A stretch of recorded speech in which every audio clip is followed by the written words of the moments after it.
ሰላም አለይኩም ውድ የቻናላችን ቤተሰቦች፣ በዛሬው ቪዲዮአችን ላይ ኦርሃን 34 እና 33 ምን እንደሚመስል ለማየት እንሞክራለን ማለት ነው። በመጀመሪያ የፊልሙን ማስታወቂያ ለማየት ሞክረናል።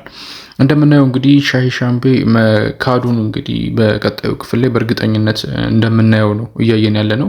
ከዚህ በፊት በነበረው ክፍል ላይ ሻሂ ሻምቤ እንዳልተያዘና ከሱ ጋር አብረው የነበሩት ወይም ደግሞ ከአስፖርቻ ጋር አንድ ላይ ህብረት መስርተው የነበሩት እና ዴሚር ሻምቤ እንዲሁም ሌሎች እንደተጋለጡ ነበረ የታየው። ነገር ግን በአሁኑ ሻሂ ሻምቤ ሙሉ ለሙሉ እንደ ካደ ታውቋል ማለት ነው። ያው እንግዲህ ይሄ ማለት ሻሂ ሻምቤ ከኦርሃን ጋር ያለውን ጠላትነት ሙሉ ለሙሉ አውጇል ማለት ነው። ስለዚህ እሱና ቤተሰቡ እንግዲህ ከዚህ በኋላ ኦቶማን ውስጥ ወይም ደግሞ የካይ ጎሳ ውስጥ ምንም አይነት ቦታ የሚኖራቸው አይመስልም። በተቃራኒው ደግሞ የጂት ከዚህ በፊት በነበረው ክፍል ላይ በፍላቪዩስ እንደቆሰለ ተመልክተን ነበረ። በፍላቪዩስ እንግዲህ መቁሰሉ ወደ ጎሳው ተመልሶ መጥቶ ለሕክምና እንዲገባ አድርጎታል። ስለዚህ በፊት እንደነበረው ተሞክሯችን ከዚህም የከፋ ጉዳቶችን ተጎድቶ ሲተርፉ አስተውለናል። ስለዚህ ኢጂትም ከዚህ ተርፋል ብለን እናስባለን።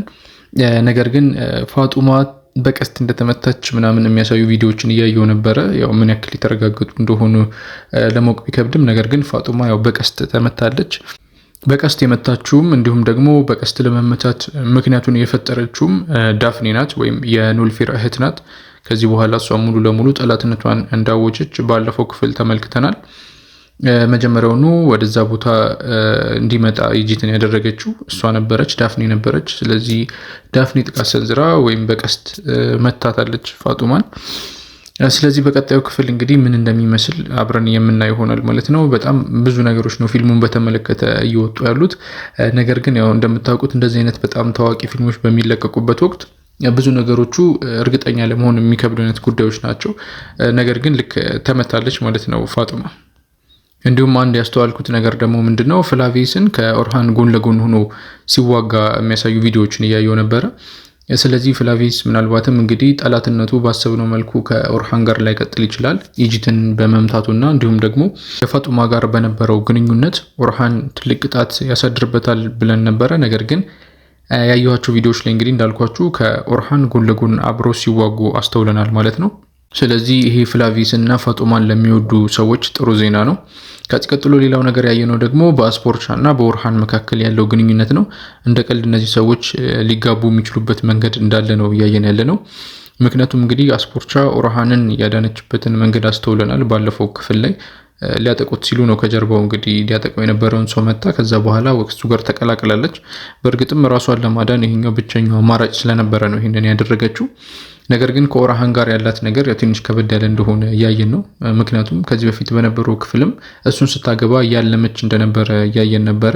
ስለዚህ አሁንም ይሄ ነገር የሚቀጥል ይመስላል። ምክንያቱም በዚህኛው ክፍል ላይ ኦርሃን ወታደሮቹን አስፖርቻ ደህንነቷ ወደሚጠበቅበት ቦታ እንዲወስዷት ሲያዝ ተመልክተናል። ይህም ብቻ አይደለም፣ እሷ ሻሂ ጋራ ጠላታችን ነው አብረን የምንፋለመው ብለዋለች። ነገር ግን የአንቺ ህይወት ለእኔ ትርጉም ስላለው እንደዛ ሊሆን አይችልም ብለዋታል። ስለዚህ አስፖርቻ ፊልሙ ላይ በተሰጣት ገጸ ባህሪ የገዘፈ ገጸ ባህሪ ነው የተሰጣት። በቀላሉ የምትወገድ አይነት ሰው አትመስልም። ምክንያቱም ትልቅ የአየር ሰዓት ሰጥተዋታል፣ ትልቅ ቦታ ሰጥተዋታል። ብልህ እንደሆነችም አይተናል። ከዚህም አንጻር በቀላሉ ከጨዋታ ትወጣለች ብለን አናስብም። በዚህ ላይ ደግሞ እሷ ሀያልነቷ በቀላሉ የሚበገር አለመሆኑ ምናልባት ኦርሃን ጋብቻውን በመመስረት እንግዲህ ስልጣኑን በዛ በኩል ለማጠናከር የሚሞክርበት መንገድ ሊኖር እንደሚችል አንዳንድ ማሳያ ነው። በእርግጥ ከዚህ በፊት በነበሩ ክፍሎች ውስጥ ከእሷ ጋር የሚያደርገው ጋብቻ ምንም አይነት ፖለቲካዊ ጥቅም እንደሌለው፣ ምክንያቱም ብዙ ጊዜ ንጉሶች ጋብቻ የሚያደርጉት በተለያዩ ምክንያቶች ነው፣ ያው በፍቅር ብቻ ስላልሆነ ከሱ ጋር የሚያደርገው ጋብቻ ግን ምንም አይነት ፖለቲካዊ ጥቅም እንደሌለውና እንደማያደርገው ለኖልፌር ነግሯታል። ምናልባትም ለኖልፌር ይሄን የነገረበት መንገድ እንግዲህ እሷን ለማረጋጋት አስቦ ይሁን ወይም ደግሞ የምርም የማግባቱ ፍላጎት ከፖለቲካዊ ምንም አይነት ጥቅም እንደሌለው ያው ለማስተዋል ትንሽ ስለሚከብድ በቀጣይ ክፍሎች እንግዲህ ምን አይነት ነገሮች እንደሚኖሩ አብረን የምናይ ይሆናል ማለት ነው። ከዚህ በተጨማሪ ደግሞ የነ ኦርሃን እናት በሻሂ ሻምቤ እንደታገተችና አንገቷ ላይ ጎራዴ እንደተቀመጠ ማስተውለናል። ምናልባት ሻሂ ያሉትን የመደራደሪያ ነገሮች ጨርሶ በኦርሃን እናት ለመደራደር እየሞከረ ይመስላል። ነገሮች እንግዲህ በሻሂሻና በኦርሃን መካከል ምንም አይነት እንትን የሚኖራቸው አይመስልም፣ መስተካከያ ያላቸው አይመስልም። ሻሂሻ በቀላሉ ጠላትነቱ ከኦርሃን ጋር እንደሚጋለጥ ከሆነ ረጅም ጊዜ የሚቆይ አይነት ጠላት አይመስልም። ያው የሱ የጠላትነት ሁኔታ የሚወገድ ከሆነ ምናልባት በፊልሙ ላይ ሌላ አዲስ ትላልቅ ጠላቶችን የምናይ ይሆናል። በእርግጥ በታሪክም ኦርሃን እንደዚህ የሚናቅ አይነት መንግስት አይደለም።